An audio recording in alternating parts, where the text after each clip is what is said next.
Tonight we open the old book of shadows once more, its pages lined with footprints too small, too large, or too strange to belong to anything you know. Between these lines wait 5 beings, each from a different corner of the world, each carrying a story older than the maps we trust. One is born in the frozen silence, where hunger twists the soul into something that walks on 2 legs, but no longer remembers what it means to be human. Another hides in green jungles, playing tricks that can make you lose your way forever, smiling from just behind the trees. There's a giant with hair like tangled roots, who walks the mountains and remembers a time before our kind learned to sow the earth. A shape-shifter waits on the rocky shore, its heart split between the waves and the land, knowing it can never truly belong to either. And in the warm night air of distant coasts, a flicker of light may not be light at all, but something with wings and teeth, searching for the warmth of your blood. We will walk to each of them slowly, and the quiet as one might approach a sleeping animal, not to capture, not to change, but to understand. Keep your eyes open and your voice low, for the moment you name them aloud, they may decide to notice you, too. Some creatures live in the forests, moving silently beneath the old, whispering trees. Some make their home in the salt-washed waves, their shapes shifting between what is human and what is wild. Others drift unseen through the air, gliding like shadows of thought, belonging to neither the land nor the sea. And there are those who live only in the space between dreams and waking, always near, yet never truly seen. These beings have walked beside humanity since the first fires were lit. Their stories passed from voice to voice across centuries, each retelling shaping them into something at once familiar and strange. They do not always come to harm us, nor do they always seek to help. They are the keepers of warnings, the guardians of boundaries, the mirrors of our own hidden selves. Tonight, we follow their faint tracks across the snowbound forests, where hunger takes a monstrous shape, into the green and tangled jungles where laughter hides in the shadows, to the high and lonely mountains where giants watch over the living valleys, to the warm, starlit coasts where ancient loves swim beneath the surface, and into the dark, still air of distant villages where winged spirits pass like a sickness on the wind. We will not chase them. We will walk slowly, quietly, listening for the signs they leave behind. A bent blade of grass, a trail of wet sand, a sudden chill, the soft scrape of a claw across stone. For these stories do not belong to us. We are only visitors. And when dawn comes, they will vanish again, leaving only their echoes, like ripples fading on the surface of the mind. Conclusion. The Wendigo's endurance across centuries is no accident. It was born in an environment where survival demanded unity, and where selfishness could destroy not just the individual, but the entire community. In the cold, such lessons were not optional. They were matters of life and death. As time passed, the legend stretched beyond its origins, traveling through colonial accounts, academic studies, horror fiction, and pop culture, all while retaining its essential truth. The most dangerous hunger is the one that can never be satisfied. Whether seen as a supernatural predator lurking in the winter woods, or as a metaphor for the moral emptiness of unchecked greed, the Wendigo remains a creature that speaks to universal human fears. Its form may change, sometimes a towering, skeletal giant, other times a more human figure, thin and starving. but its core meaning survives. Beware the appetites that consume not only what you have, but what you are. In that way, the Wendigo is not a relic of a vanished past, but a living reminder. And as long as there are cold nights, deep forests, and human desires that threaten to outweigh compassion, the Wendigo will walk beside us, unseen but never gone. In the northern forests, winter arrives not as a gentle guest, but as an enduring sovereign. The rivers freeze beneath layers of ice so thick that the sound of running water becomes a memory. Pines stand in dark rows, their branches weighed down, with snow that does not melt for months on end. Days shorten until the sun is merely a pale circle brushing the horizon, and nights stretch endlessly under a dome of cold stars. It is in this realm, in the white and endless quiet, that the Wendigo belongs. The Algonquian peoples, scattered across what is now Canada and the northern United States, knew the winter as both a provider and a destroyer. Its frozen rivers could serve as pathways for hunting, but its blizzards could just as easily erase those paths, trapping the unwary far from shelter.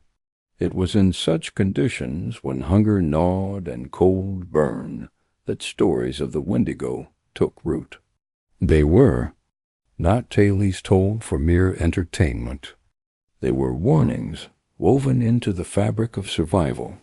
The Wendigo is described in many ways, yet always with a thread of terror binding the versions together. In some tellings it is a towering figure, gaunt and skeletal, its skin stretched thin over bones, eyes glowing like cold embers. In others it is less a physical form and more a shadow or presence, a hunger that walks. Its breath is the wind over frozen lakes. Its voice is the creak of ice in the dead of night. But whether spirit or beast, one thing remains constant.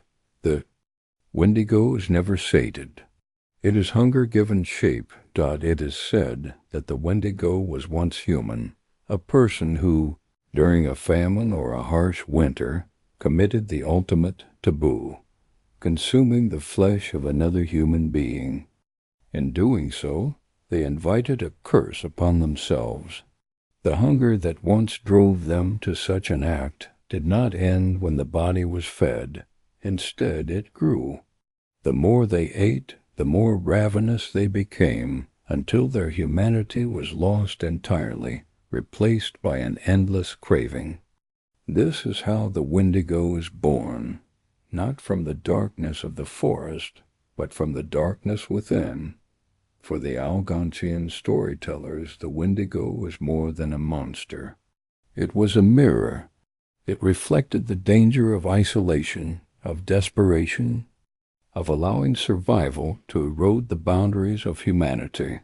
To speak of it around the fire was to remind each other of the thin line that lay between life and death in the far north. It was a caution against greed, against selfishness, against the temptation to take from others when the world seemed to offer nothing. The winter landscape itself seemed to conspire in keeping the Wendigo alive in memory. The long nights allowed fears to grow in the minds of children, and the eerie stillness of snow-bound forests gave those fears a place to linger. Even the occasional sound of cracking ice or a distant howl might be explained, not as the work of wind or wolf, but as the sign of a Wendigo passing nearby. And so the myth was sustained not only by words, but by the environment itself. The earliest accounts from European settlers and fur traders in the 17th and 18th centuries recorded hearing these stories, though often stripped of their cultural context.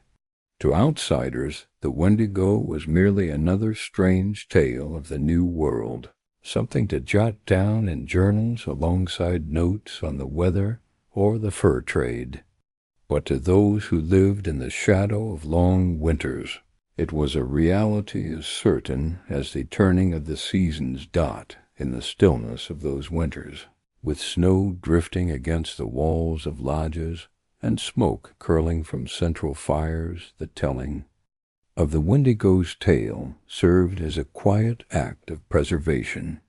The old ones would speak slowly, their words measured, letting the weight of each phrase settle over the listeners. Outside, the wind would rise and fall, as if listening in return. And in that moment, the Wendigo was not simply a part of the past, it was present, waiting in the spaces between the trees, patient and eternal. The Wendigo was never written down in its earliest form. It lived, instead, in the breath of elders, in the circle of listeners gathered close to the fire, when the outside world was little more than frost and darkness. Oral tradition carried the creature forward, shaping and reshaping it to match the needs and fears of each generation. Among the Cree, Ojibwe, and other Algonquian-speaking peoples, the details could shift, but the central truth remained. The Wendigo was a danger that lived both outside and within. When winter descended in the subarctic and boreal forests, survival depended not only on skill, but on the cohesion of the community. Hunters, trappers, gatherers, and the keepers of the fire each played a role in ensuring that the group made it through until the spring thaw. In such a delicate balance, selfishness was not simply frowned upon, it was deadly. The Wendigo story was a reminder that when resources grew scarce, the temptation to hoard or take from others was not only immoral, but could invite disaster. To become a Wendigo was to lose all connection to kinship, to be consumed by a hunger that would never be filled. The geography of the Wendigo's world also shaped its myth. The boreal forest, with its endless rows of spruce and pine, offered no easy landmarks. A person could become lost within minutes, even in daylight. In the deep cold, wandering too far from camp could mean death, and yet the Wendigo was often described as dwelling far from human settlements, lurking in the trackless snow. For children, the lesson was simple: do not stray. For adults, it carried a deeper meaning: stay close to the warmth of community, both literally and figuratively. Some versions of the story told of the Wendigo's unnatural height, so tall that it could peer through the tops of the tallest trees, its steps covering ground faster than any man could run. Others described it as impossibly thin, ribs pushing through its skin, lips frozen back from jagged teeth. Its eyes were sunken, but they gleamed with a terrible intelligence. The breath it exhaled turned the air brittle, and its presence brought with it a sudden silence in the forest, as if all other life knew to hide. European accounts in the 18th and 19th centuries often exaggerated these features, sometimes turning the Wendigo into something closer to a giant of children's tales. Missionaries, fur traders, and explorers would write of superstitions held by the native peoples, not realizing or not caring that such myths were deeply woven into a moral framework. To dismiss the Wendigo was to miss the point entirely. It was not simply a warning about cannibalism, but a broader metaphor for the consuming nature of greed, isolation, and despair. The Wendigo was also tied to the concept of spiritual imbalance. Among some Algonquian traditions, the human soul could be disrupted or overtaken by powerful forces, especially during moments of great suffering. A person who experienced prolonged hunger, isolation, or moral corruption might be susceptible to becoming a Wendigo, much in the same way other cultures spoke of possession by evil spirits. This transformation was not always immediate. It could be slow, a gradual surrender of humanity as the hunger grew dot in these tellings. There was no clear line between human and monster. The Wendigo could wear the face of a loved one until it was too late. This was perhaps the most frightening aspect of the myth. The danger was not only in the wilderness, but in those who shared your fire. It was a reminder that survival in harsh environments required trust, and that trust could be broken. Even into the 20th century, the Wendigo remained present in the collective imagination of northern communities. Hunters might speak of strange feelings while traveling alone in the winter, the sensation of being watched, or the inexplicable urge to keep walking farther into the trees. Tracks in the snow that began clearly might vanish suddenly, as if whatever had made them simply stepped out of the world. Such moments, though easily explained by natural causes, were sometimes attributed to the Wendigo, keeping the legend alive in the spaces between reality and imagination. Anthropologists and folklorists who began documenting these stories in the early 1900s often approached them with a mixture of curiosity and skepticism. They noted that while the details varied, the moral structure of the Wendigo tale was remarkably consistent. The creature was always tied to scarcity, to winter, and to an insatiable appetite. Its presence was a moral compass, a reminder that the greatest threats to survival might come not from the storms or the cold, but from the choices people made in response to them. And so the Wendigo continued to live in whispers over crackling fires, in the unbroken snow between the trees, and in the shadowy places of the mind where hunger and fear reside. The Wendigo has survived far longer than the conditions that first gave rise to it. The early warnings about famine, isolation, and greed were born in a world where communities faced real winters without the safety nets of modern technology. Yet even as snowmobiles replaced snowshoes and stocked shelves replaced precarious hunting trips, the Wendigo refused to fade. It adapted, just as myths do when they strike at something universal in the human experience. In the modern era, the Wendigo began appearing in places far removed from its subarctic birthplace.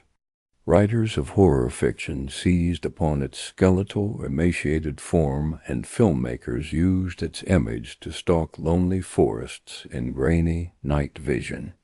While these depictions often leaned heavily into gore and spectacle, they rarely captured the Wendigo's deeper cultural meaning. To the Algonquian-speaking peoples, it was not merely a monster. It was a story about what happens when human bonds dissolve, when the moral fabric frays under the pressure of survival or greed. This misinterpretation sometimes frustrates those who see their traditions simplified into scary stories for outside audiences. In some indigenous communities, speaking too openly about the Wendigo is still avoided, partly out of respect for its spiritual weight, and partly because the legend is seen as something that does not belong to casual conversation. For them, the Wendigo is not a fictional creature to be drawn into a movie plot, but a living part of moral teaching, a dangerous force in its own right, whether understood literally or metaphorically. And yet, the Wendigo has also found surprising resonance in modern psychology and social commentary. Writers and scholars have used it as a metaphor for unchecked capitalism, for addictions that consume without satisfaction, and for ecological destruction driven by endless appetite.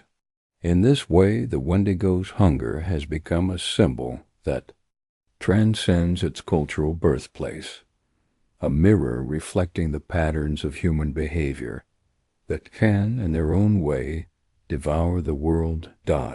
It is in the smaller, more personal stories, however, that the Wendigo still feels most at home. Hunters in Canada's northern territories still speak, now and then, of moments in the wilderness when they feel watched, or when the forest suddenly falls too quiet. Campers waking in the night to the sound of distant cracking branches may feel, for just a second, the old instinct to check the darkness beyond the firelight. Snowy roads stretching endlessly beneath a pale winter moon can feel like paths into a realm where hunger still walks, patient and tireless. Interestingly, modern sightings or claims of the Wendigo are rarely about direct encounters. Instead, they are moments of unease, of the world tilting slightly toward something that feels older than memory. A set of footprints that doesn't match any known animal. A voice in the wind that almost sounds human, yet doesn't. A flicker of movement at the very edge of the tree line. These moments live in the same space that myths do, just believable enough to take root, but distant enough to evade proof. The Wendigo's continued relevance might be explained by its ability to inhabit both the physical and psychological landscapes. It belongs equally to the snowy forests of the Algonquian homeland and to the interior landscapes of greed, fear, and isolation that live inside every person. It is at once a warning, a moral story, a supernatural threat, and a piece of shared cultural heritage that has endured centuries of change. For those who carry the old traditions, the Wendigo remains a part of winter's long shadow, a shadow that teaches as much as it frightens. For those who encounter it only in stories, it is a reminder that sometimes the monsters we fear most are not the ones that chase us, but the ones we could, under certain circumstances, become. The Chaneque stand as a whisper between two worlds, the visible and the unseen, the cultivated and the wild. They do not roar or strike like the monsters of other lands. They do not tear down villages or summon storms. Instead, they disturb the smallest of things, the path beneath your feet, the comfort of knowing where you are, the certainty that your belongings will be where you left them. In this way, they reveal how fragile our sense of control truly is. The people who first told of the Chaneque lived in an environment that was not simply a backdrop but a breathing, shaping force. The forests of Veracruz are deep, layered spaces, filled with sounds that shift with the time of day and the season. Paths appear and vanish with the growth of plants. Rains swell rivers until the land becomes new and unfamiliar overnight. In such a place, to wander without respect is to court disorientation, and the Chaneque are the personification of that truth. When we listen to these stories, it is tempting to treat the Chaneque as mischievous folklore, a rural superstition, meant to frighten children into obedience. But their role is subtler. They teach that respect for the land is not just about avoiding harm, it is about acknowledging its own patterns and rights. The Chaneque are a reminder that the earth need not shout to make its will known. Sometimes it speaks through a missing object, a detour, or the sound of laughter that vanishes when you turn your head. In modern Veracruz, the Chaneque persist in language and in behavior. Farmers still perform small acts of acknowledgement before entering certain areas. Elders tell young people how to carry offerings, not because they expect a spirit to appear in full view, but because such gestures keep the bond between human and land alive. In this sense, the Chaneque are less a threat and more a pact, a living memory of an agreement between people and place. Beyond their local roots, the Chaneque connect to a global pattern of guardians and tricksters, the forest spirits of Southeast Asia, the household fae of Celtic lands, the cunning foxes of East Asia. In each tradition, these beings occupy the threshold between safety and danger, order and chaos. They challenge human arrogance, reminding us that our maps and roads are temporary, that the world's oldest order is the one it keeps for itself. Perhaps this is why the Chaneque endure even in stories told far from Veracruz. They speak to the universal experience of becoming lost, not only in a forest, but in thought and purpose in life. And just as in their legends, to find one's way again often requires humility and offering and the willingness to see that. The landscape is not merely a stage for our lives, but a participant in them. In the end, the Chaneque are less about fear than they are about relationship. They will unsettle you, yes, but only to remind you where you stand. And when the forest closes around you, when the air grows still, and your own heartbeat sounds too loud, they are the soft laughter in the leaves, urging you to remember. You are not the only one here. In the lush, dense heartlands of what is now Veracruz, where the damp air clings to skin, and the rustle of palm fronds mixes with the quiet song of unseen birds, there lingers an ancient presence. It is older than the Spanish galleons that once cut their way across the Gulf, older even than the stone pyramids of the Totonac and the Nahua. The Chaneque, a name whispered in both awe and caution, have been part of the land since the first human settlements found shelter beneath the emerald canopy. These are not towering gods nor beasts of battle. They are small, nimble beings, half hidden in the play of light and shadow, carrying with them the scent of moss and earth. They do not roar, they giggle, whisper, and vanish. And yet, for centuries, entire communities have shaped their habits, their journeys, and even their architecture to account for the possibility that a Chaneque might be watching. The Chaneque are described in many forms. Sometimes they are no taller than a child, with faces lined like old bark and hair tangled with forest vines. Other times they appear as more human-like figures, with bright, curious eyes and quick hands. In some tellings they wear tiny woven garments. In others they are naked, painted in the green and brown shades of the jungle, blending seamlessly with the terrain. Their size and appearance may vary, but their purpose never wavers: to guard the wild places, to remind humans that they are not masters here, merely guests. And like any host who is not respected, the Chaneque can make your stay deeply unpleasant. 2.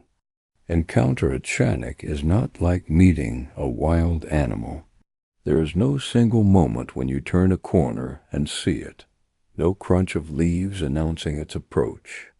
Rather, you notice its presence in what is missing: your knife, your sandals, the trail you thought you knew.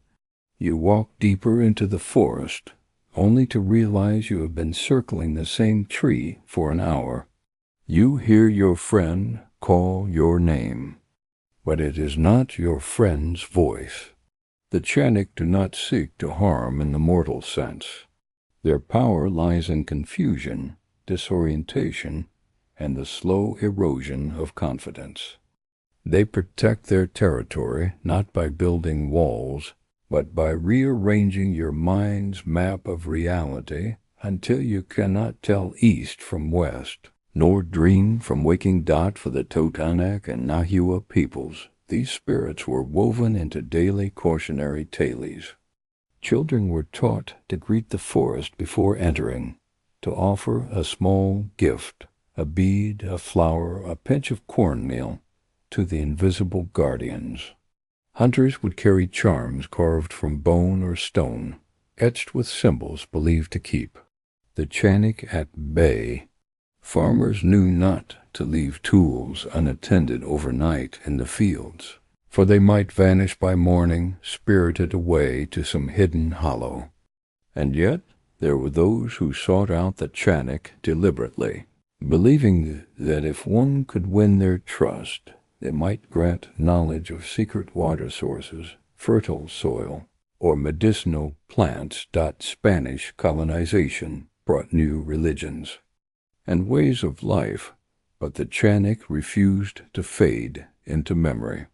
In the colonial period, priests recorded accounts of locals blaming Los Enanos del Monte, the little people of the forest, for mysterious illnesses or the sudden loss of valuable items.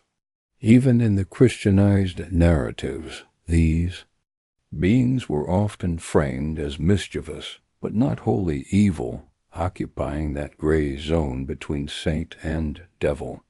The jungle itself seemed to conspire with them, its winding paths and shifting light making every story just plausible enough to endure in modern Veracruz.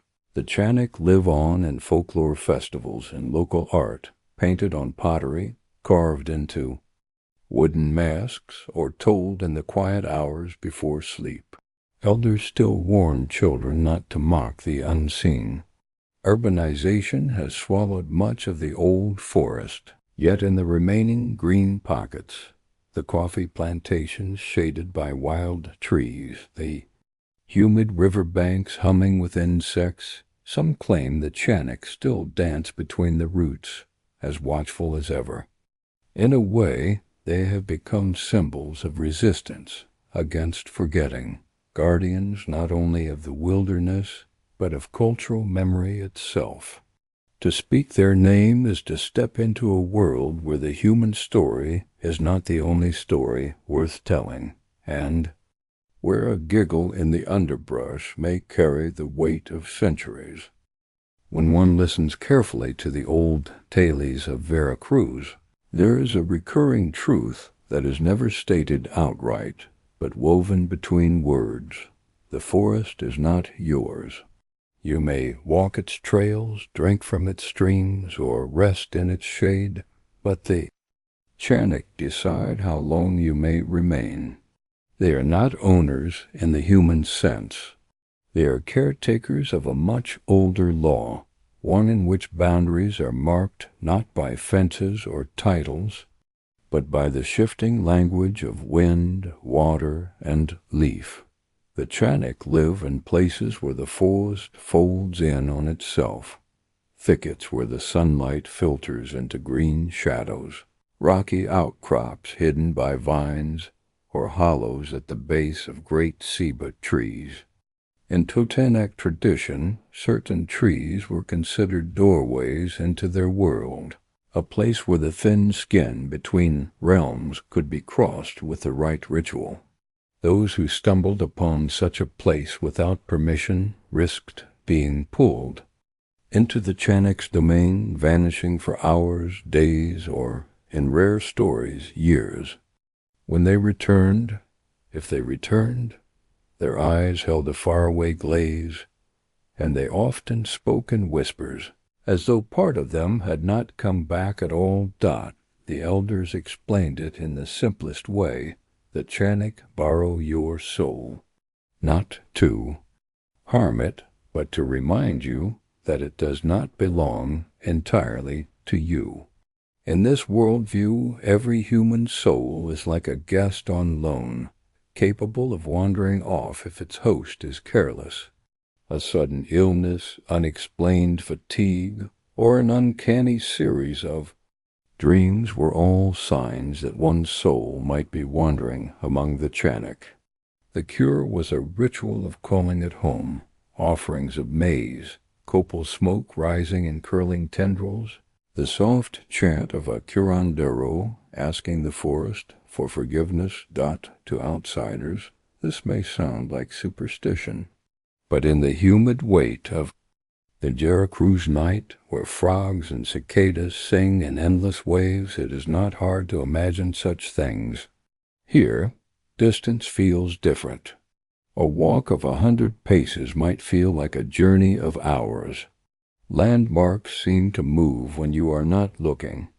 Even modern travelers have told of feeling watched, of hearing laughter just behind them, though no one is there. The Chaneque's pranks, while often harmless, could carry a sharp edge. A fisherman might find his nets tangled, beyond repair, woven into knots so intricate no human hands could have made them. A farmer might lose his way to a field he had walked to every day for 20 years. A hunter might hear the cry of an animal he is tracking, only to find that it leads him in circles until he collapses in exhaustion. The Teutonic and Nahua saw these not as acts of cruelty, but as lessons, reminders of humility, warnings against arrogance, and invitations to pay attention to the world beyond the visible. Even after centuries of cultural change, the Chaneque remained deeply rooted in the identity of the region. Some folklorists note that these spirits resemble other little people myths from across the world: the Irish leprechaun, the Hawaiian menehune, the Norse vidir. Yet the Chaneque are distinctly shaped by the tropical earth of Mesoamerica.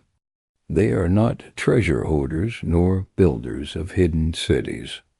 They are the very spirit of disorientation, the embodiment of being lost just long enough to remember what it means to find your way again. In this way, the Chaneque are more than a folkloric curiosity. They are a cultural mirror, reflecting the unbroken thread between the people and the land. And perhaps that is why their stories endure. For as long as there is forest in Veracruz, even if only in small fragments, there will be places where the path beneath your feet changes without. Your knowing and laughter flickers just out of reach. Night in Veracruz does not fall so much as it gathers, a slow, patient tide of shadow and moisture that seeps into every corner. The last ribbons of daylight fade into a deep green dusk, and the air becomes thick with the scent of wet leaves and river mud. In this hour the Chaneque are closest. They are not seen in the way one sees an animal or a human face. Rather, they appear in the corner of the mind, a flicker of movement among the vines, a silhouette between two tree trunks, a suggestion of eyes where there should be none. The people of Totonacapan say that a Chaneque encounter always begins small. You set down your basket for just a moment, and when you turn back, it is gone. You walk to a stream you have known since childhood, and the water flows in a direction you have never seen before. Your own footsteps sound strange, as though the forest floor has changed its shape under you. In the old stories, a lost traveler sometimes heard the Chaneque calling his name. The voice was soft, almost kind, and yet it drew him further into unfamiliar paths. Those who followed too far risked stepping into the Monte Bravo, the wild forest where human rules dissolve. In that place the ground feels spongy, and the air has a pressure, as if it is aware of you. The Chaneque might approach then, small and nimble, with faces that shift like the play of sunlight through leaves. Some say they look like children. Others swear they have features more like monkeys, foxes, or even lizards. Always, they are quick to vanish if looked at directly. To earn your release, the tailies say you must show respect. Leave a pinch of tobacco, a handful of maize, or a tiny woven figure as an offering. A Chaneque, pleased, might return your lost belongings, lead you back to the trail, or lift the fog from your mind. But if you resist, if you curse or try to fight, you may wander for hours that feel like days, only to emerge miles from where you began, the forest closing behind you like a dream you cannot re-enter. Some elders teach that the Chaneque are guardians placed by the earth itself, testing whether people still know how to walk gently. In this telling, every vanished item, every wrong turn, every echoing laugh in the trees is a quiet examination. Are you paying attention? Do you remember you are a guest here? Even now, in towns where paved roads stretch further each year, the Chaneque are not forgotten. Farmers still avoid certain groves at night. Children are warned not to wander off alone. And in the humid stillness between the end of the day's labor and the first stars appearing, people sit on doorsteps listening to the chorus of insects, and knowing or half knowing that some of those small, quick sounds are not insects at all. The Chaneque endure because they speak to something universal. They remind us that the world is not fully mapped, that some spaces, even small ones, remain sovereign. They are proof that losing your way can sometimes be the beginning of finding something else, something older, something waiting just beyond the next bend in the trail. Conclusion. The Basajaun, in the end, is not merely a figure of folklore, but a thread in the living fabric of the Basque land. His story reminds us that every mountain, every valley, every stand of old trees holds more than soil and stone. It holds memory. In him, the Basques have shaped a guardian who embodies both the generosity and the severity of the wild. He teaches through presence, rather than proclamation. The lessons of the Basajaun are learned in the rhythm of seasons, in the patience of growth, and in the balance between taking and giving back. His help is never demanded. It is offered when respect is shown. His anger is not the blind fury of monsters, but the quiet correction of one who understands that the world cannot endure without harmony. The endurance of his legend speaks to something timeless in human life, the need to know that there are watchful forces beyond the limits of our vision, forces tied not to thrones or crowns, but to the simple, enduring pulse of the earth. Whether he walks the high ridges still, or whether he now exists only in the collective imagination, the Basajaun remains a reminder that not all guardians wear armor or stand in the light. Some are found in the quiet shade beneath the trees, their gaze as steady as the mountains they keep. And so, the Basajaun continues to live, in the whispered warnings to children, in the respectful nods of shepherds to the forest's edge, and in the stories told beside winter fires. He is the patience of stone, the shelter of pine, the deep voice that calls through misted hills. He is, and perhaps always will, be the silent, steadfast heart of the Basque Mountains. In the far reaches of the Basque Mountains, where the ridge lines roll like the slow breath of the earth, there are forests so deep and old that even the wind seems to move with care. These forests are a place where streams have been running in, the same bed for thousands of years, where moss has quietly claimed stones long abandoned, and where the trees hold their branches like ancient sentinels watching the centuries pass. Somewhere within these quiet green labyrinths lives the legend of the Basajaun, the lord of the forest. The Basajaun is no fleeting tale invented for a single winter's night. His story winds its way back into the mists of time, told beside hearths when the snow sealed the mountain passes, and whispered by shepherds tending their flocks in high meadows. In Basque, his name means master of the woods, or great man of the forest. But these words hardly capture the weight of what he is said to be. To the people who have kept his memory alive, he is not merely a guardian. He is a presence, as steady as the mountains themselves, as patient as the growth of an oak, and as knowing as the streams that find their way through rock dot. They say the Basajaun is immense, broad-shouldered, towering above any human man. His whole body is covered in thick, tangled hair, long and curling like the branches of the old beech trees that dominate these high valleys. His beard flows to his chest, and when the mountain wind moves through it, it ripples like the surface of a shaded pond. His eyes are deep and dark green, the color of moss after rain, and when he gazes into the forest, it is as if he can see every root, every burrow, and every hidden life within it. His footsteps, though heavy, are never hurried. They fall with the slow rhythm of the land's own heartbeat, as though he walks in time with the turning of the seasons dot in the distant past. Long before the maps of Europe were drawn in their current form, the Basque villages were small and scattered. People lived at the foot of the mountains, where narrow valleys opened into fertile meadows. Life was hard, and the balance between survival and loss was delicate.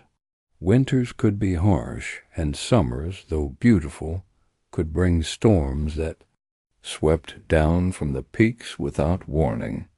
It was said that the Basajaun watched over the shepherds, who climbed into the high pastures, and that he guarded the wild creatures who shared the slopes. His was not the rule of an owner, but the care of a steward, an ancient agreement between land, beast, and man. Legends tell that he possessed great knowledge of farming and craftsmanship. He knew when to plant and when to harvest, when to cut the hay so that it would dry sweet and clean, and how to weave strong ropes from mountain flax. In the oldest stories he shared these secrets with the first farmers of the Basque country. Sometimes this gift of knowledge came openly. He might appear at the edge of a meadow, silently observing, and then leave behind a tool or a bundle of grain as a sign. Other times the knowledge came by chance. A shepherd might see the Basajaun at work from a distance and remember what he saw, bringing the technique back to the village. Yet, despite this generosity, the Basajaun was not to be disturbed without reason. If a stranger entered the forest with greed in his heart, taking more than he needed, the Basajaun could lead him astray. The pathways would shift. Familiar landmarks would vanish into a sudden tangle of undergrowth. The forest would seem endless, and the only sounds would be the rustling of leaves and the low, steady breathing of something unseen. But for those who respected the forest, who left offerings of bread or milk at the roots of certain trees, or who tended their flocks with care, the Basajaun could be a silent companion, an unseen ally in the wild dot. The mountains themselves seem to bear the memory of him. When fog curls low through the trees and the stones glisten with rain, you might think you see a tall, shaggy figure just at the edge of your vision. When a sudden gust carries the scent of pine and damp earth, you might imagine the Basajaun walking nearby, his long hair stirring in the breeze. and in the deep quiet between the calls of birds you might hear the faint, deliberate sound of heavy steps on the forest floor. To tell the story of the Basajaun is also to tell the story of the Basque people's relationship with their land. This is not a creature of chaos or malice. He is a reminder that the earth is alive, that it has its own rhythms, and that to live well is to live in harmony with them. The Basajaun embodies a way of seeing the world in which every tree, every stream, every patch of soil is part of a living whole, and to harm one part is to harm all.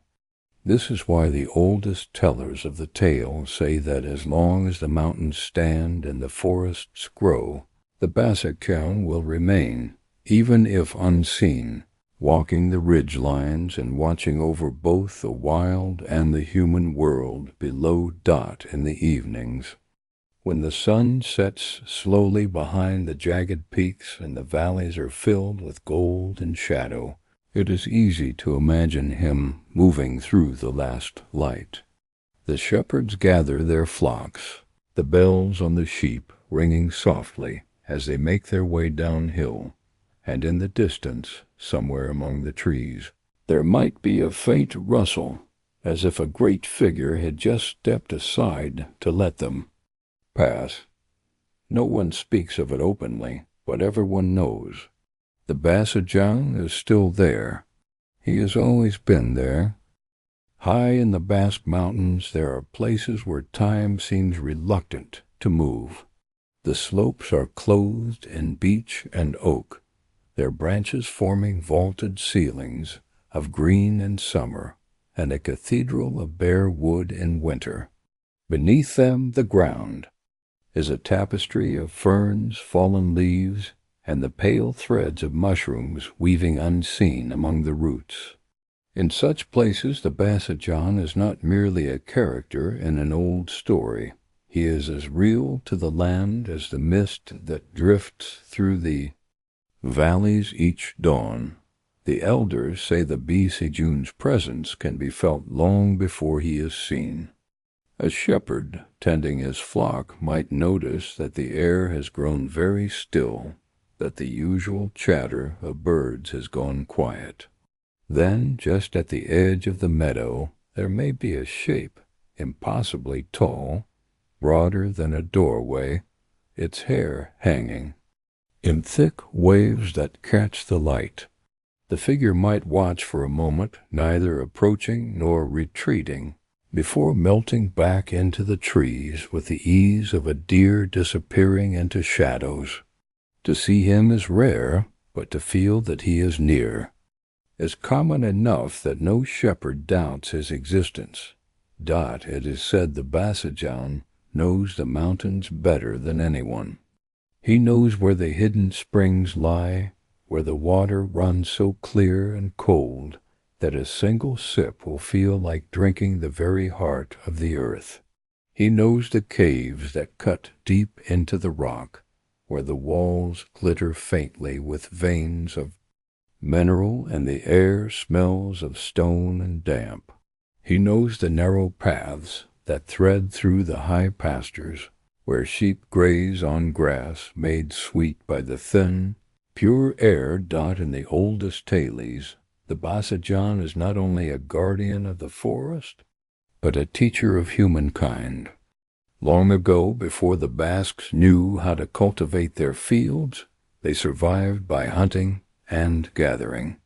The story goes that one day a brave hunter followed a strange track deep into the forest.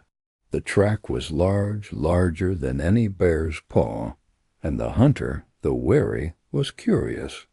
He followed it until he came to a small clearing where he saw the Basajaun bending over the earth, planting seeds in neat rows. The hunter watched from behind a tree as the great figure covered the seeds with soil, tamped it gently with his wide, hairy hands, and moved to the next row. When the Basajaun left, the hunter approached and examined the work. He realized that the seeds would grow into food if cared for properly. Returning to his village, he taught his people what he had seen. From that day on, the Basques began to plant their own fields, ensuring they could survive the lean months. The knowledge, the elders say, was a gift, even if the Basajaun had not intended to give it directly. The Basajaun also knew the secrets of building. He understood how to split stone without breaking it, how to set wooden beams so that they would bear weight without sagging, and how to weave ropes from mountain fibers so strong they could pull timber across a river. Some say that the first bridges in the Basque valleys were built with his guidance, though always under the cover of night. When the villagers woke in the morning, the work would be done, a bridge standing where before there had only been rushing water. They would leave offerings of bread, milk, or honey in thanks, knowing that without such gifts, the Basajaun might one day decide to keep his skills to himself.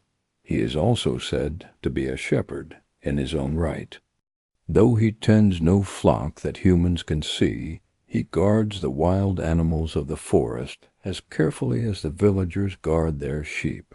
Wolves, bears, and wild boars are said to know him. They do not fear him, for he does not harm them, but they obey his silent authority.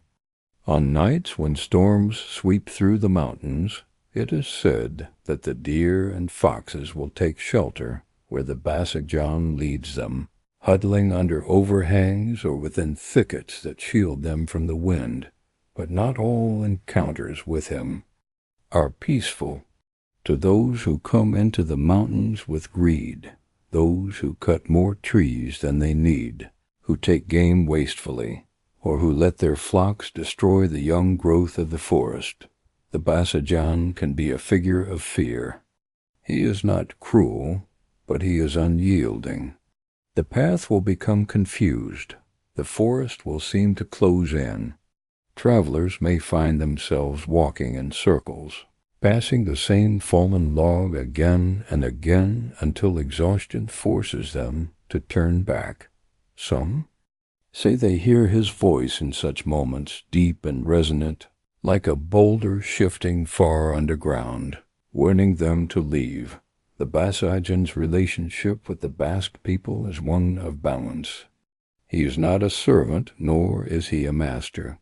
He is a reminder that the land gives, but also demands respect. In some villages the old customs are still kept.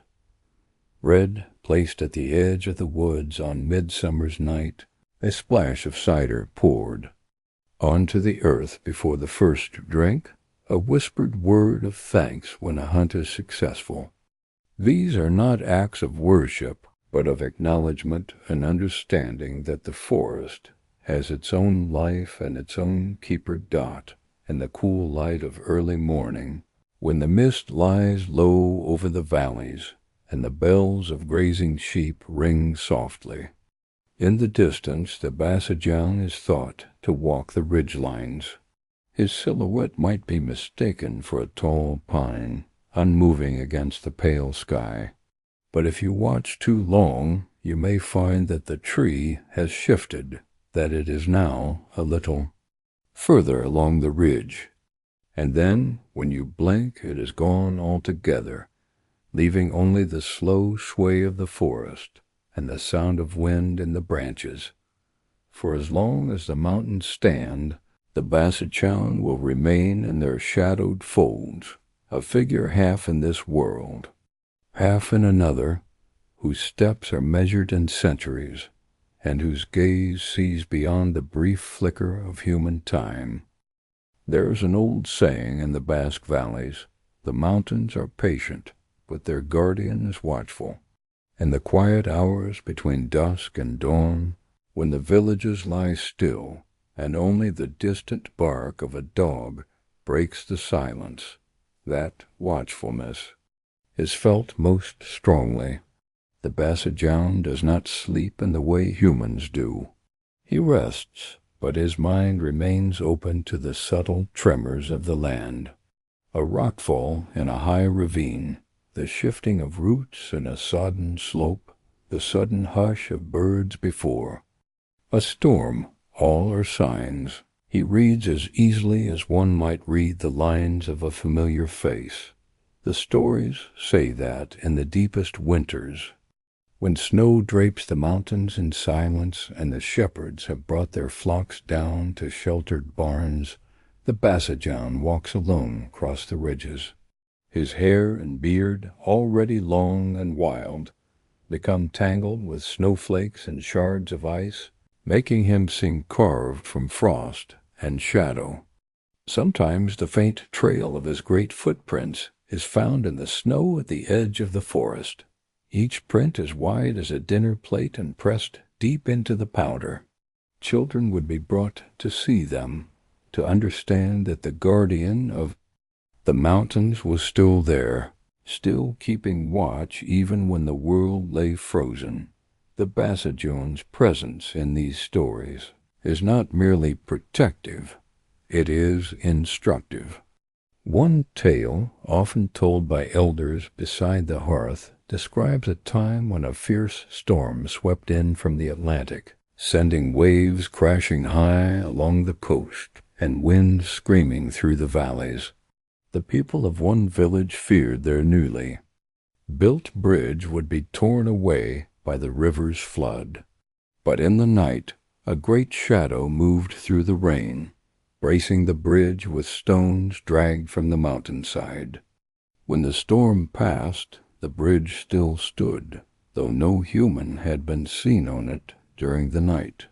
Near its base in the mud were the marks of enormous bare feet, half washed away by the rain. Not all of the Basajaun's lessons are acts of rescue. Some are lessons of consequence. There's an account of a young hunter who ignored the customs of the mountains, killing more deer than his family could eat and leaving the rest to rot. In the nights that followed, the hunter dreamed of being chased through the forest by a shadow that never came closer, yet never let him rest. His bowstring frayed, his arrows warped, and no matter where he set his snares, they came up empty. At last, desperate and humbled, he left an offering of bread and wine at the forest's edge, asking forgiveness. The next day his traps were full again. The elders explain it simply. The Basajaun does not punish for pleasure, but he will restore. The balance when it is broken. Legends also speak of his voice, rarely heard, but unforgettable. Some describe it as the deep roll of thunder across the peaks. Others say it is more like the slow groan of ice shifting on a winter lake. It is a sound that vibrates through the bones, carrying meaning, even if no words are understood. There are moments in these stories where the Basajaun speaks to a shepherd lost in the fog, guiding him towards safety, or to a child who has wandered from the village, coaxing them gently back toward the sound of bells and human laughter. In every version, the voice is not angry but firm, like the voice of the mountains themselves. In the tapestry of Basque folklore, the Basajaun often appears at the edges, a figure half seen, a helper whose gifts are given indirectly, whose protection is never announced, yet he is not a passive spirit. His role is active, weaving through the survival of the people, the thriving of the forests, and the endurance of traditions. Without him, the stories suggest, the mountains would be more dangerous, their paths less forgiving, their resources more easily squandered. The Basajaun is sometimes compared to the great wild men of other European myths, the wood-wozes of medieval English lore or the Slavic Leshy. But to the Basques, he is uniquely theirs. His hair is long, his arms strong enough to lift whole logs, his eyes dark as the mountain nights. He is not a wanderer but a rooted presence, tied to the ridges, forests, and valleys of the Basque homeland as deeply as the ancient oaks themselves. The people may move, change, and rebuild, but the Basajaun is constant. Modern life has crept into the valleys. Paved roads now follow the riverbanks. Cell towers rise above the tree line, and the sound of car engines carries where once only cowbells rang. Yet the Basajaun's place in the stories has not diminished.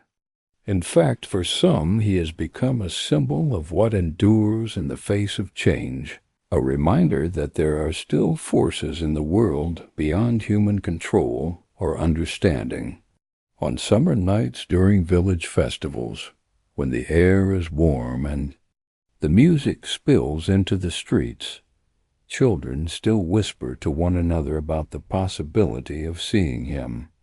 And in winter, when snow closes the high passes, the shepherds still glance at the tree line and think, perhaps, of a great figure watching from the shadows.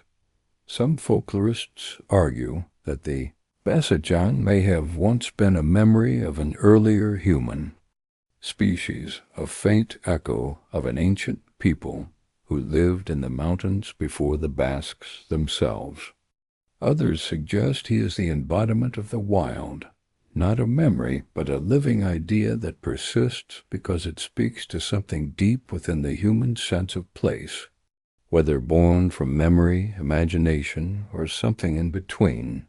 His story has endured across centuries, reshaped but never erased. In the end, the Basajaun's power lies in this endurance. He is not a god to be worshipped, nor a monster to be slain. He is a presence, steady, watchful, and unchanging in a world that never stops changing. To speak of him is to acknowledge that the land itself has a voice, and that those who live upon it are wise to listen. And so in the Basque Mountains, where the winds still move through the beaches, and the streams still carve their way down to the valleys, the Basajaun remains, a guardian in hair and shadow, stepping silently through the centuries. Conclusion. The Adze drifts at the edge of folklore like a lantern at the far end of a dark path, never fully seen, never fully gone. It is not the kind of legend that burns bright and disappears. Instead, it moves like a low ember through the centuries, steady and patient, feeding on the same human patterns it has always known: envy, illness, secrecy, and quiet malice. What makes the Adze endure is not only the supernatural image of a glowing insect turned vampire, but the truth hidden inside that image. It is a truth that the Ewe people wove into their daily caution, that harm often comes gently, in forms you might welcome: a flicker of light, a friendly face, a harmless visitor. By the time you notice what it has taken, the damage is already done. In a world before electric light, the dark was not simply an absence of vision. It was a living space where unseen things could exist. In this deep night, the Adze was both a spiritual warning and a cultural safeguard, reminding people to tend to relationships, to notice those who seemed isolated or resentful, to guard the home against more than just the weather. In its strange way, the Adze acted as a social thread, weaving together superstition with acts of kindness and reconciliation. Even now, in the noise and brightness of modern life, the Adze remains a whisper in the background. It may not be named, but it is felt in the wariness toward sudden misfortune, in the way people speak about bad spirits or energy vampires, in the instinct to keep certain kinds of envy at bay. And perhaps this is why the Adze has survived, because every culture knows in some form that the smallest, most beautiful things can still take the greatest toll. The Adze's light is not one that guides you home. It is a light that tests your vigilance, and in the quiet space between one breath and the next, it waits, not roaring, not chasing, but simply existing, the faintest glow in the corner of the night. Long before electric light could soften the edges of night, the villages of the Awe people in what is now Ghana and Togo lived by a rhythm shaped entirely by sun and shadow. By day, life was busy with the work of weaving cloth, tending fields, trading goods, and sharing news beneath the shade of broad-leafed trees. But at night the world shifted. The bright openness of day retreated into a quiet darkness, lit only by the pale scatter of moonlight or the slow amber burn of oil lamps dot it. As in such darkness that stories grow strong. Darkness is not empty, it is filled with possibilities, and in the Awe tradition, one of the most enduring possibilities was that of the Adze. Described as both spirit and creature, the Adze is not easily confined to one form. In its natural state, it is said to appear as a small firefly-like insect, glimmering faintly in the shadows, flitting from place to place with an irregular, almost hesitant movement. It might be mistaken for nothing more than a wandering mote of light. But in the stories that flicker is not to be ignored, for it could be the Adze searching for a way into your home, your body, your very breath, the elders told the tales. In the soft, unhurried way that elders tell things, the way that makes even the smallest detail feel weighted with memory. The Adze, they would say, is a shapeshifter. When captured or confronted, it sheds its harmless glow and takes on human form, often revealing itself as a being with powers far beyond mortal reach. In this form it is no mere pest. It is a force, a presence, capable of drawing life and strength from those it touches. In some accounts it was a vampire, in the truest sense, feeding on the blood of the living.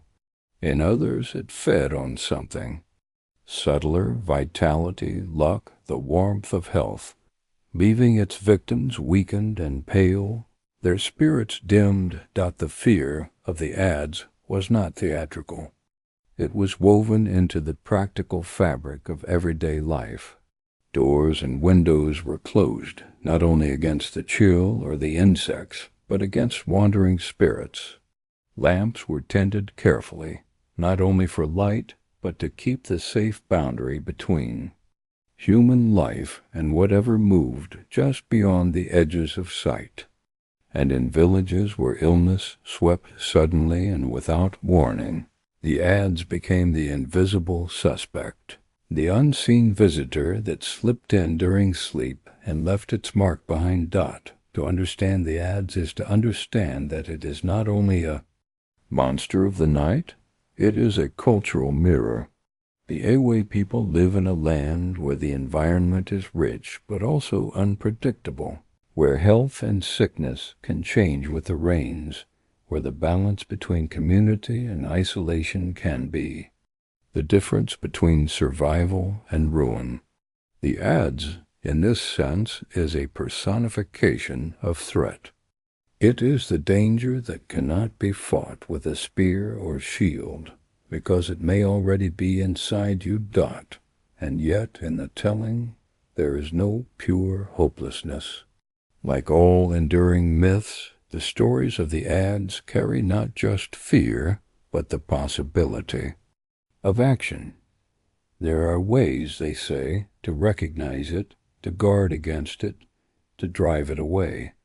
Sometimes this meant the counsel of a diviner, one who could trace the threads of misfortune back to their source. Sometimes it meant protective charms, the careful placement of certain leaves or symbols at the thresholds of homes. Sometimes it meant the unity of the village itself, For the Adze, like many spirits, was said to thrive where there was mistrust, jealousy, or discord. The Awe lands are a patchwork of forests, rivers, and coastal plains, each with its own moods and hazards. The nights there are alive with the constant sounds of insects, frogs, and distant drumming, a blend of nature and humanity that never quite falls silent. In such a world, the glimmer of a firefly might be nothing at all, or it might be the eye of something older watching. The Adze is a reminder that not every threat announces itself with a roar. Some come quietly, on soft wings, in the gentle rhythm of light and dark. The earliest recorded mentions of the Adze by outsiders came during the colonial era, when European ethnographies began to document Awe beliefs. Their accounts filtered through the lenses of curiosity and misunderstanding, often reduced the Adze to a local vampire legend, stripping away the deep cultural context that gave it meaning. In the Awe oral tradition, however, the Adze is not simply a bloodsucker. It is a layered figure, part spirit, part metaphor, part living lesson. It carries with it centuries of warnings about health, trust, and the unseen connections between. People and their environment. To hear an elder speak of the Adze is to feel time slow down. Their voice lowers, the space around the fire grows tighter, and each person present feels the pull of the story's center, the idea that even here, in the heart of the village, the night is vast and full of movement. Somewhere out there, the Adze glimmers and drifts, searching for the next open window, the next unwatched shadow. And though the fear it inspires is real, so too is the sense of watchfulness it demands, the awareness that life, in all its fragility, must be guarded, even against the smallest flicker in the dark.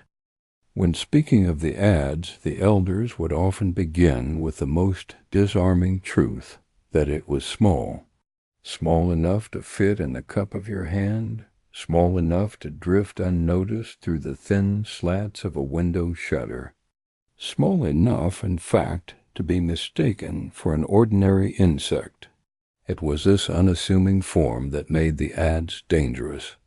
Large predators could be seen, their movements tracked, their presence prepared for, but something that could pass unseen.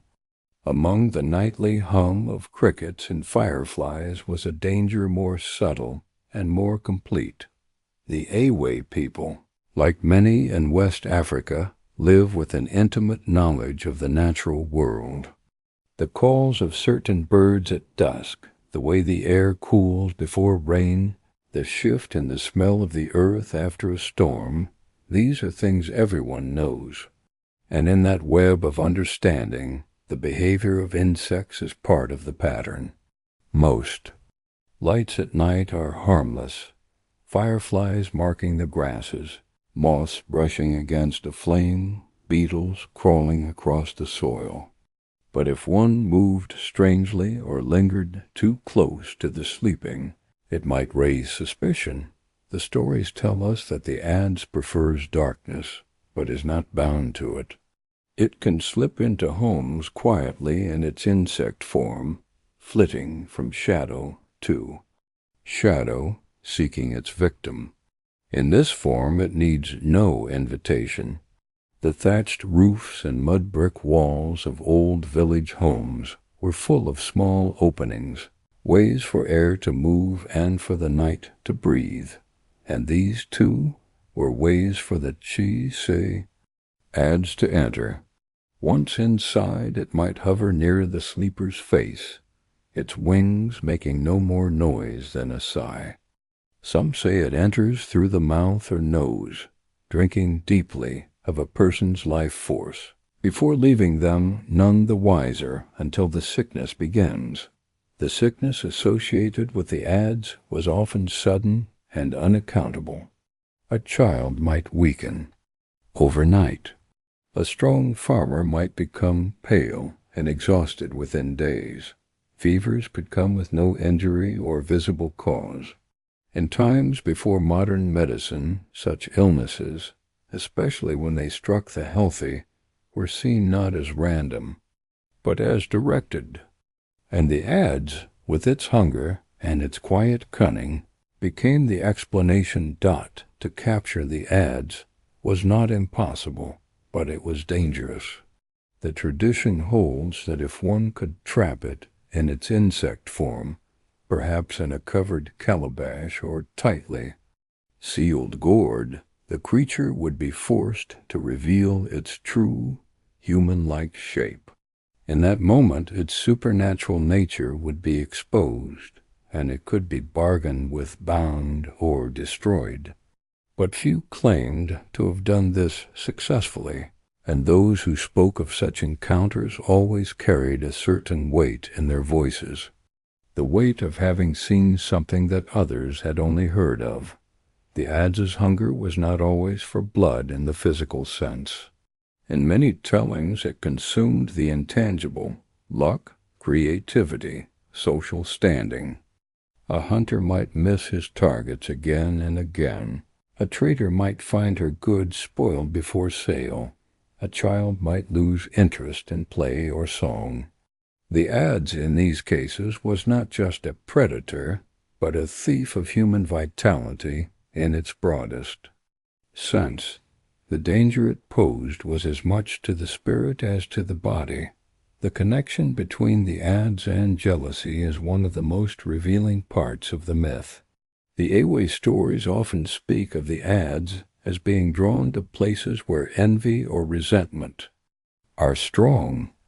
A quarrel between neighbors, unspoken bitterness within a family, rivalry between friends, these could create the kind of discord in which the Adze thrived.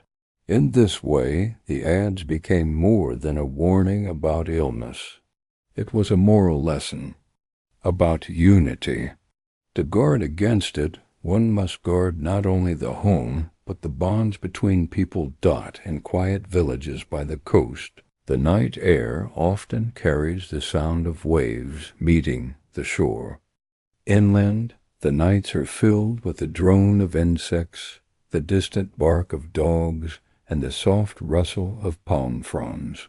In such settings, the Adze feels both real and invisible, a possibility always present, just out of sight. For the Ewe people, the idea that something could come to you in the most peaceful of hours and slowly undo your life was not abstract.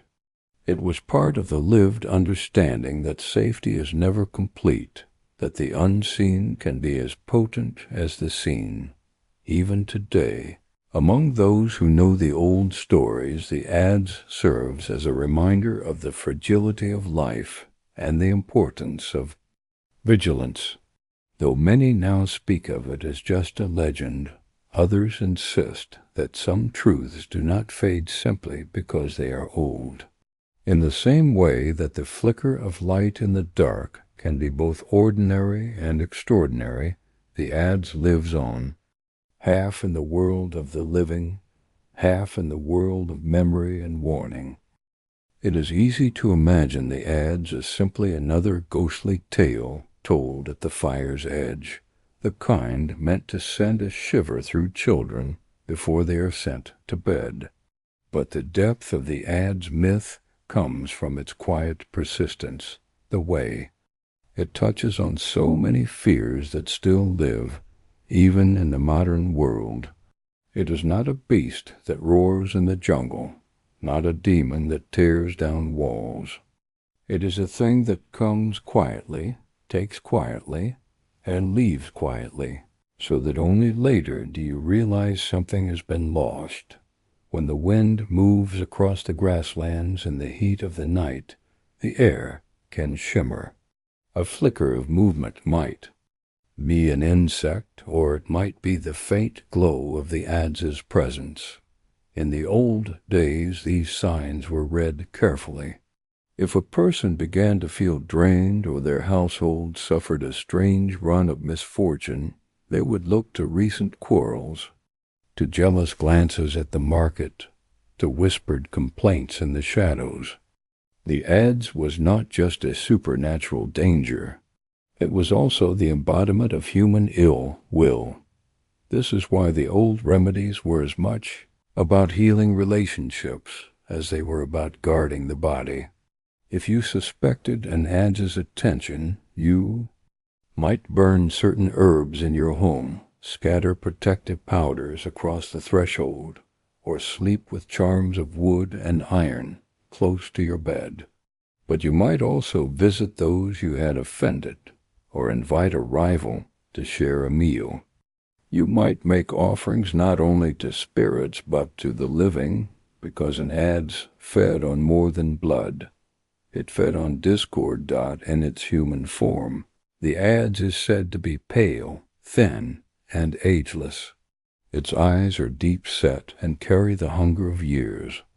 It speaks in a voice that can be soft as silk or sharp as a knife, depending on whether it seeks to deceive or to terrify. To see the Adze in this form was to stand at the edge of two worlds, the ordinary and the uncanny. Few described the experience without a certain heaviness afterward, as if a part of their spirit had been touched and would never feel entirely clean again. Some stories claim the Adze is not inherently evil, that its hunger is a curse it did not choose. In these tellings the Adze wanders endlessly, unable to live without draining others, yet unwilling to cause harm. Such versions add a layer of tragedy to the myth, making the Adze a symbol of those who are feared for what they must do to survive. But more often the Adze is spoken of with a kind of moral clarity. It comes when people let envy grow unchecked, when selfishness is allowed to fester, when communities lose the habit of generosity. The image of light in the darkness is powerful. In all cultures, but in West African nights it is especially striking. The world is truly dark here when the moon is hidden. There are no street lamps in the old villages, no constant hum of electric glow. The smallest flicker stands out, whether it comes from a firefly, a distant torch, or something else. And so the idea that a light might come to you in the dark, seeking you not for help, but for harm, carried a weight that words alone could not erase. Parents would tell their children to be cautious, not only with strangers, but with moments of beauty. That seemed out of place. If a glowing insect came too close and stayed too long, it was better to brush it away or move to the light of the hearth. If a person grew suddenly tired after being near someone envious or bitter, it was wise to check the home for signs of intrusion. The Adze's lessons were woven into the habits of living. Even today, in towns where the streets are lit and the markets hum with radios and mobile phones, the Adze is not entirely gone. It may be spoken of less, its name replaced, with talk of bad energy or unlucky days, but the shape of the fear remains. And perhaps that is why the Adze still lingers in memory, because it speaks to something timeless, the fear of being undone slowly, quietly, without warning. In the end, the Adze's place in Awe folklore is not just as a monster, but as a mirror. It reflects the fragility of health, the danger of envy, and the reality that not all threats can be seen in time to stop them. It teaches through the shape of fear the value of care for one's body, one's home, and one's community. And in that way, whether or not the Adze itself ever existed, its story has lived a long and quiet life, glowing just enough to be remembered. Conclusion. Asterisk, the Selkie's tale closes not with a sharp end, but with a slow fading, like the tide drawing away from the shore. Even in the quietest versions, it lingers in the mind long after the telling is done. It is not simply a story of a woman who was once a seal, nor of a family broken by an impossible choice. It is about the ancient conversation between land and sea, and the living things caught between them, not to the coastal villagers who told it by lamplight. The Selkie was a mirror, a reminder that some parts of the soul cannot be tamed or held forever. Fishermen might listen and think of the restless pull of the horizon, the way the sea will not let a sailor stay ashore for long. Women might hear in it the quiet voice of freedom, the truth that there are places deep within the heart where no one else can live, no matter how deep the love around them. The folklore's enduring strength lies in its refusal to be wholly tragic or wholly joyful. The Selkie's return to the sea is a loss for those on land, but it is also a homecoming. It is a departure, yet also a restoration of her truest self. In the telling, listeners are left to wonder which side of that truth weighs heavier. Some coastal elders claimed the Selkies were once human souls who had been claimed by the ocean long ago, gifted with the ability to cross between the two worlds. Only briefly. Others said they were the ocean's own children, born from foam and moonlight, whose rare landward visits were acts of curiosity or love but never permanence. Even now, in modern retellings, the Selkie is not reduced to a simple fairy tale creature. She is a force, a presence, a keeper of the boundary between shore and deep water. In her, the sea's beauty and danger are entwined, alluring, but never safe to own. So when the waves crash at night against the dark rocks, and the cries of seals echo in the cold air, some still pause and listen closely. For in that sound they imagine a voice not human, not entirely animal, singing of freedom, of salt, of the pull of home. And though the land holds them firm, part of them will always understand why she swam away. The Selkie's story ends, as it must, at the water's edge. But like the sea itself, it will rise again and again, washing into new ears and new hearts, as long as there are people who live within sight of the shore. There are coasts where the land feels permanent, where stone cliffs stand unmoved for centuries, and the tides simply bow before them. But in the far reaches of Scotland and Ireland, there are shores that feel alive. Here, the ocean is not a distant, alien thing. It is a restless neighbor. The waves breathe in and out against the sand. Kelp sways in the shallows like slow dancers, and the wind carries salt into every home. This is where the stories of the Selkies live, not in the middle of the sea, not fully on land, but in the soft, in-between space where neither world claims complete ownership. The Selkie is a creature of thresholds. By day she, or sometimes he, is a seal, sleek and glistening in the sunlight, gliding effortlessly through waters that can chill human bones in minutes. But when the moonlight falls, or when the tides are just so, she comes ashore. In these rare moments she sheds her sealskin, laying it carefully upon the rocks, and walks upon the land as a woman of striking beauty.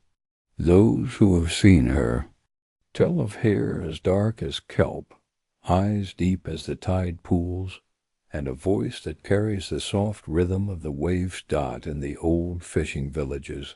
Such sightings were not treated as mere fantasy.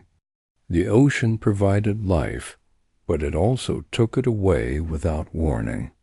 To the people who lived at its edge, the idea of beings who could move freely between the two worlds was both comforting and troubling.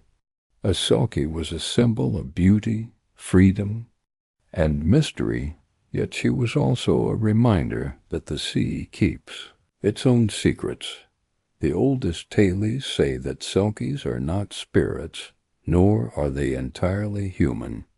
They are something older, perhaps born of the first promises between land and water.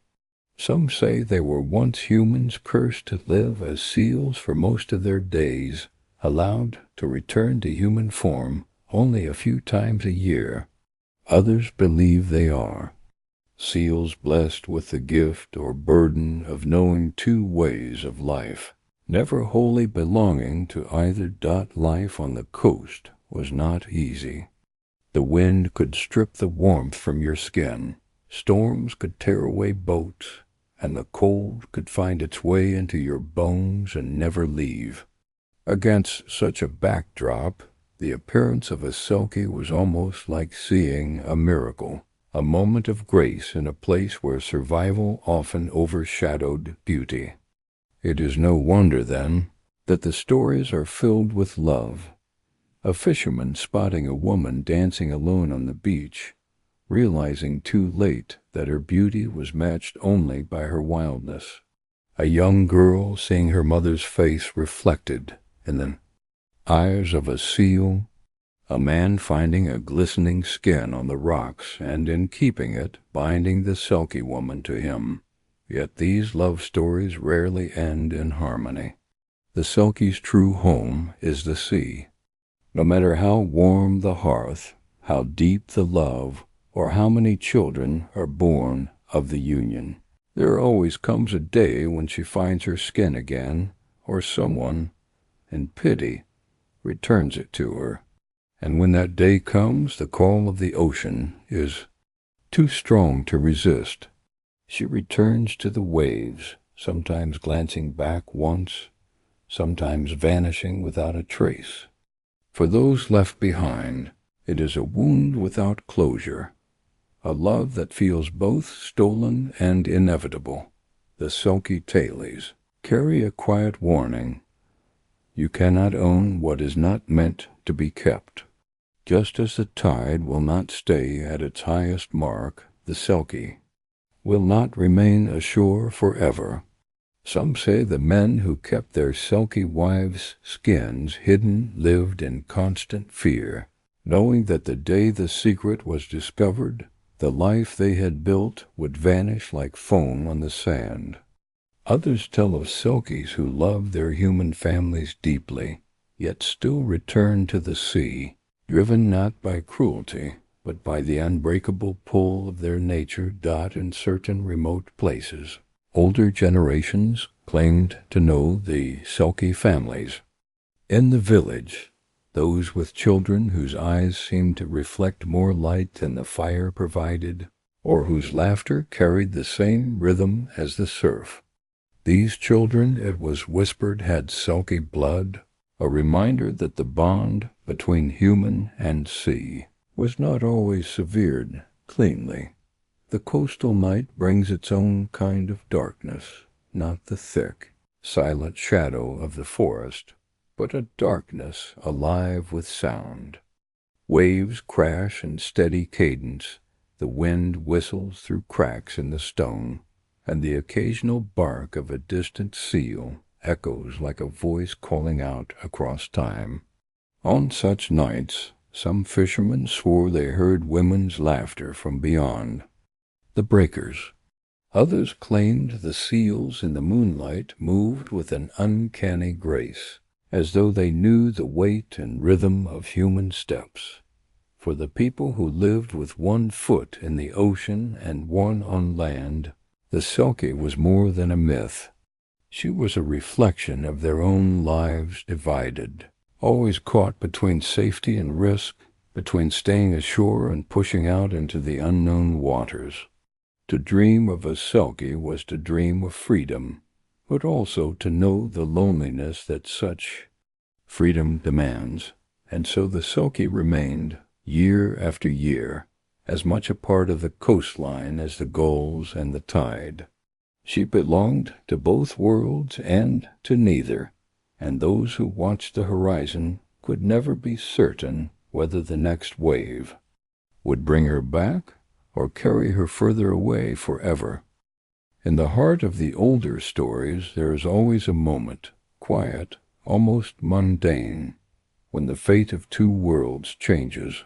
It is the moment when a Selkie steps ashore, the seal skin slipping from her shoulders like water, and she folds it, with care, placing it on a flat rock or hanging it to dry upon driftwood. She believes herself alone. She feels the sand under bare feet, the cool wind brushing through her hair. She has no reason to fear. The human world seems far away here, beyond the sound of the waves and the cry of the gulls. But somewhere nearby, unseen, a fisherman watches. Perhaps he has known loneliness too long, or perhaps he believes in fortune too fiercely. He sees her as if she has stepped out of a dream, no, as if she is the dream itself. And in that moment something takes root in him, a desire not just to know her, but to keep her. He waits, hidden, until she goes further up the shore, away from the place where her skin rests. Then, in silence, he takes it dot in the stories. This act is not always done with malice. Sometimes the man convinces himself that he is saving her from the dangers of the sea, or that fate has brought them together. Sometimes he is simply desperate to share his life with someone, and sees no other way to make her stay.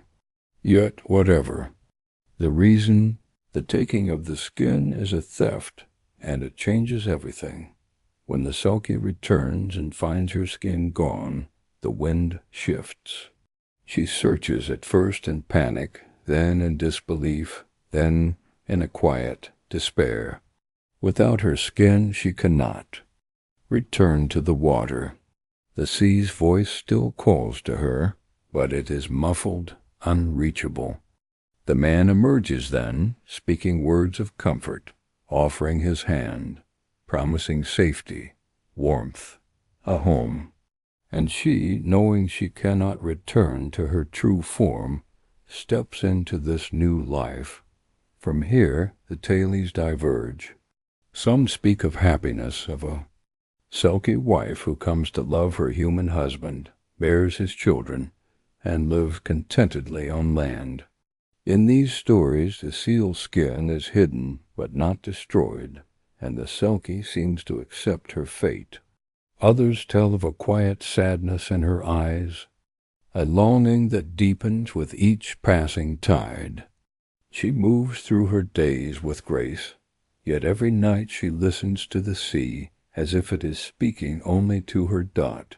The skin remains hidden in a chest under the bed, behind the rafters, beneath loose floorboards. The man keeps its location a secret, guarding it as though it were his own heart. He knows that if she finds it, she will be gone before the next wave touches the shore. Some versions of the tale place the discovery years later, when their children are nearly grown. In one, a young son follows his father's whispered directions to fetch something from the storeroom, only to find the folded skin beneath a fishing net. Curious, he brings it to his mother, who freezes, recognizing at once what it is. In another, a daughter finds it while searching for a lost ball, and the Selkie, upon touching it, feels her whole being shift, as if a part of her soul had been returned. The ending is always the same. She leaves Dot in the gentlest tellings. She embraces her children, explains through tears that she must go, and promises that she will always watch from the waves. In the harsher ones, she says nothing at all, only runs to the shore, the skin clutched to her chest, and dives into the sea without a backward glance. In all cases the man is left on the sand, staring out over the cold water, realizing that what he thought he had claimed was never truly his. Some storytellers soften the blow by allowing the Selkie to return on certain nights, appearing to her, children on the rocks singing to them, or leaving gifts of shells and fish. Others give no such comfort. The sea takes her back entirely, and the human family becomes just another part of the shoreline's history. Why did these stories endure? Perhaps because they reflected something the coastal people knew well, that the ocean can give, but it can also take away without warning. Just as a calm sea can turn to storm, a love born on the shore between two worlds can vanish in a single tide. The taking of the Selkie's skin was a metaphor, a lesson hidden in a story. You cannot keep something by holding it too tightly, not without changing it into something else entirely. And so, in cottages lit by oil lamps with the wind pressing against the shutters, people told these tales over and over. They spoke of men who learned too late that love cannot be built on possession, of women whose hearts were forever pulled toward the waves, and of children who grew up hearing the distant bark of a seal and wondering if it was their mother's voice. The sea is not merely water to the Selkie. It is breath, it is blood, it is memory. Even while living on land, her dreams are always salt-scented. She hears the push and pull of the tide as clearly as others hear the ticking of a clock. Days pass, seasons shift, years lengthen, yet the ocean does not forget her, nor she it dot. It begins as a whisper in the night. When her husband sleeps and the fire burns low, she hears the sound of waves against rock, distant but insistent. Sometimes she slips outside, bare feet on cool grass, and stands where the wind from the shore can find her. It catches in her hair, like fingers combing through it, smelling faintly of kelp and deep currents. She closes her eyes, and for a heartbeat she feels the weight of the sea pressing around her again. In some stories, her longing grows quietly, like a tide swelling under a calm surface.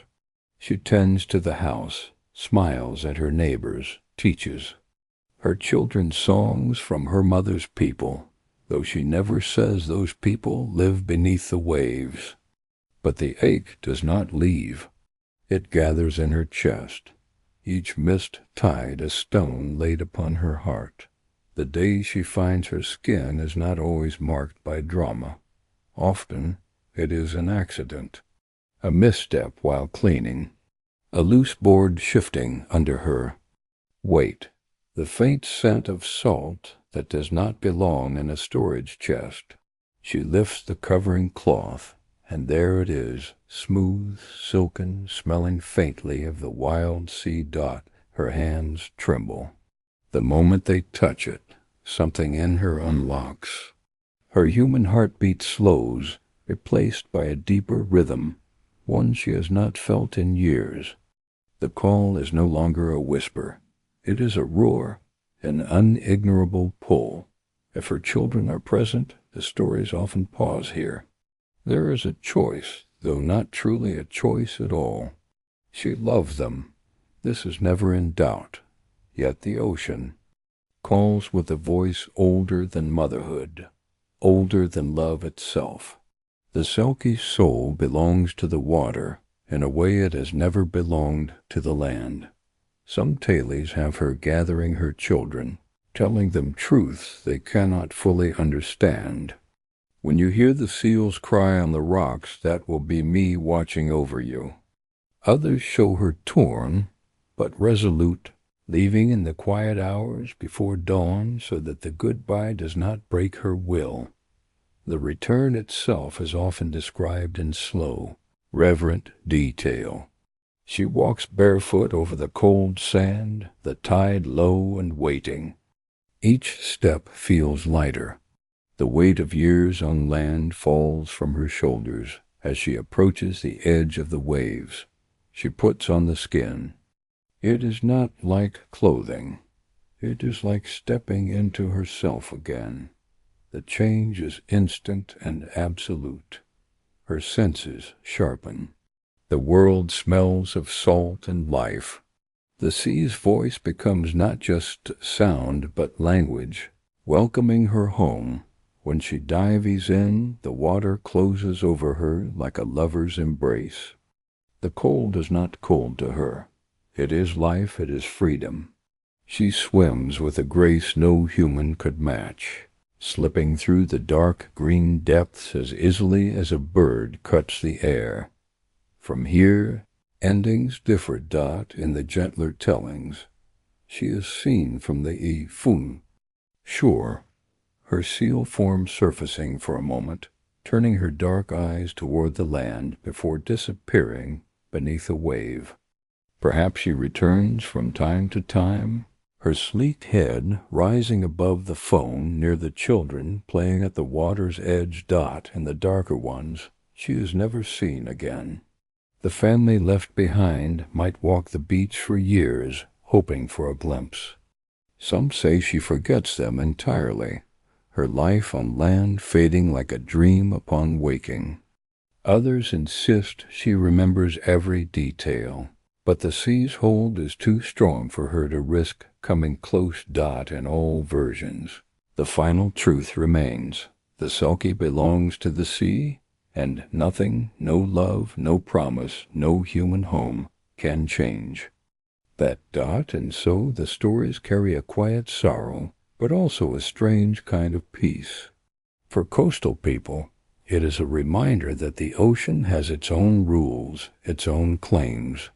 You can live beside it, love it, even depend on it, but you cannot own it.